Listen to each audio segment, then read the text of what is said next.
Video E4: Innovation as a Public Good. Many characteristics of modern economies do not match those assumed for the perfectly competitive markets which underlie simple supply and demand. In many areas, markets are characterized by pricing power of either the buyer or the seller, and sometimes both. In these cases, prices do not necessarily direct resources and choices to the highest and best uses. Many markets are also associated with negative and positive externalities. In these cases, prices reflecting external costs and benefits are likely to be entirely absent, and the invisible hand may be invisible to the point of not existing at all.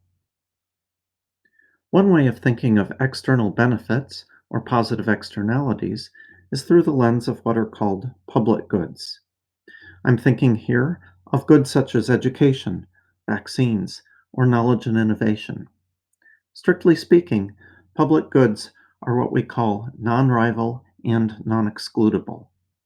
Non-rival means that use can be shared amongst a number of people without diminishing the value to any one of them. Somewhat similar to this is the idea of congestible, as in a crowded or congested road, where your use slows others down but doesn't keep them from using the road. Non-excludable means that nobody can be excluded or kept from enjoying the benefits of a good. If we look in terms of a grid showing the idea of public goods, we can start with the idea of non-rival, that is, goods can be shared. Add to that the idea of non-excludable, that everybody has the potential to enjoy the good and can't be kept from the enjoyment of it. We have a quadrant that we would call public goods. Note the characteristics are exactly opposite what we would think of for private goods, those that operate in normal marketplaces.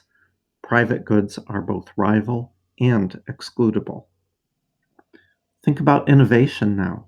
When a new process, technology, product, or business model is introduced, it also creates an opportunity for creative copying. This new knowledge is a public good or an external benefit, and it can be shared by potential users or adopters anywhere. Thus, innovation is non-rival. Some innovation, such as inventions, are subject to patent protection, but some innovation is available to everyone without significant regulatory barriers. In this sense, innovation is a pure public good, as it can be described as not only excludable but also non-rival.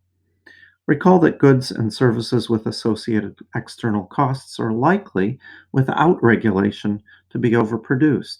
The same logic holds for byproducts of innovation. These are external benefits or public goods, and without regulation or protection, they're likely to be underproduced from an economic perspective. That is, everybody will have an incentive to be a free rider on the innovation created by everyone else. And that's the basic policy problem with public goods or external benefits, that everyone has the incentive to free ride off of everyone else.